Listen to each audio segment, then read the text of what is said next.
I can't believe Michaela Payne is 2 subway stops away from you. That's bananas. That's barely further than she lived from us when we were kids. Okay, that's not true. That's much further. She lived a block and a half away from us. But still, that's... Wow. That's... What is she doing in Korea? Did you talk about her in a previous video and I forgot about it? Is she, like, also teaching English or studying there or something? That's so cool. I haven't made a video in a couple days. How was my weekend? My weekend was so good. On Friday, Charlie came over, and also Jason showed up a little late, and my friend Sam, who I met through Cold Sedek, all came over for Shabbat dinner. I finally used my brass candlesticks for the first time. I got them from Charlie Myers for my bat mitzvah. That was a long time ago.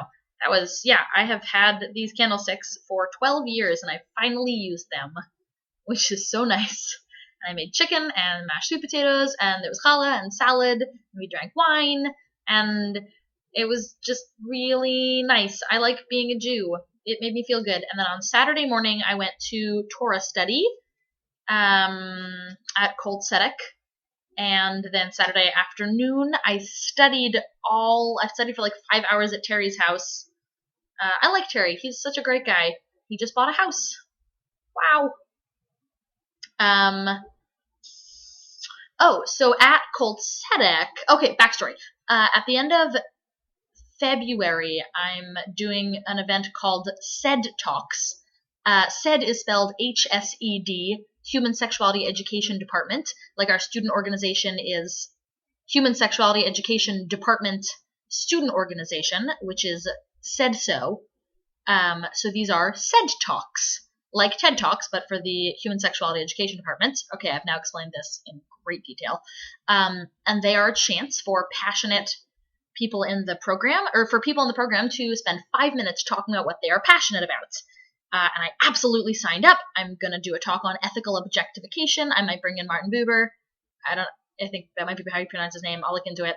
But I only have 5 minutes, so I feel like it's such a great foundation to start talking about I, thou, and I, it relationships, a la Martin Buber, and how a relationship based on objectification can develop into a relationship where you see the other person as another human and equal and someone who improves you spiritually.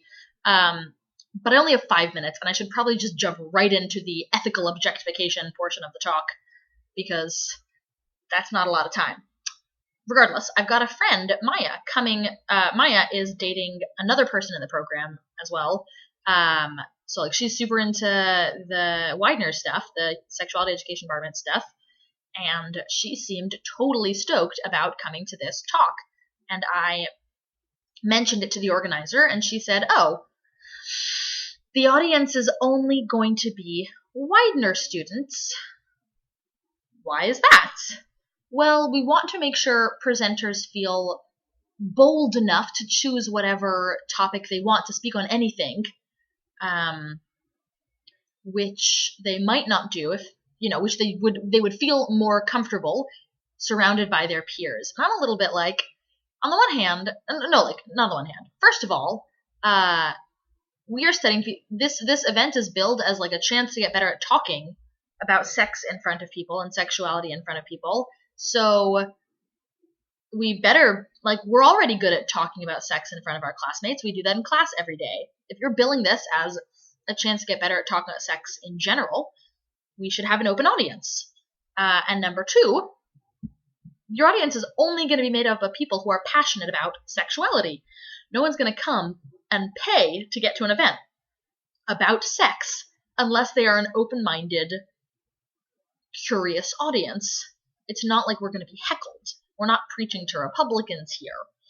And she didn't respond to my email, but I bumped into someone at Cold Sedek on Saturday morning who's also giving a talk at SED Talks, and I mentioned this to her, and she goes, "Oh, but a bunch of my friends want to come also."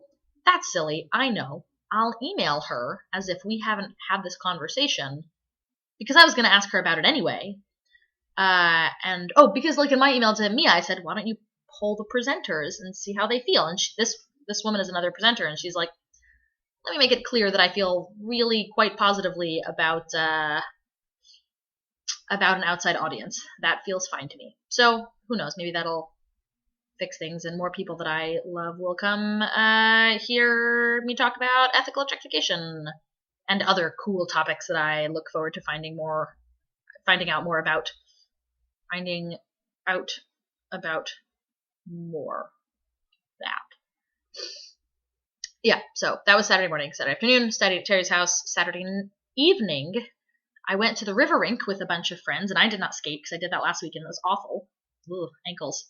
But my friends rented one of those little huts by the river rink, so we huddled up in there under blankets and drank cocoa, and then we made s'mores. And my hair, I know it's Monday, I'm gross, I haven't washed my hair. My hair still smells like smoke. I will wash it tomorrow morning, definitely. And then Sunday, I woke up at 11. Listen, tomorrow, I don't know how you do this. It was awful. I was sluggish. I was off my schedule for food and water. I've frequently been heard to say how much I hate weekends. I do. I hate weekends. I just was so off schedule. I was in pajamas until almost 4 p.m. Jason came over and we just lay in my bed sluggishly. And even though I ate and drank water soon after, I was just all day. I watched a movie. I almost didn't go to a Super Bowl party. I mean, not that I must go to a Super Bowl party, but I almost didn't leave the house for an event where I wanted to spend time with friends. Although this was the party where I had that conversation with the guy who was like, listen, it might just be Western beauty standards which brainwash me, but when I see a woman with hairy armpits, I just go, oh. And I was like, yeah, well, you make me want to hurl also, dude. I didn't say that, but you don't know who in here has hairy armpits. And also, you can say, that doesn't turn me on, or I would prefer if my partners shaved their armpits, but don't be like, women with hairy armpits make me, and then make a vomiting motion. Ugh. Gross. That was Ken's party. Other than that, was fine. I spent time with Risa, which was super nice. I haven't seen them in a while. And work today. Oh, and then tonight I watched, I won't call them documentaries, they're just visual art. It's classical music and beautiful shots. So the camera going across a gorge or up a mountain or across a lake or watching flowers bloom in time lapse. It's just super pretty. The series is on Netflix and it's called Moving Art. I will highly recommend Moving Art. Flowers and forests and underwater. Those are the ones I've watched so far. They're just so pretty and calming. So I snuggled with my friend Andrew on the couch and watched these beautiful visual art things. And I cooked some pretty good chicken for dinner and made brownies for dessert. That's everything. You're all caught up. This is a real long video, but I haven't made a video in a while. Oh, also last night I stayed up until 2 writing a paper. That's beside the point. Okay, this is a long video. Bye!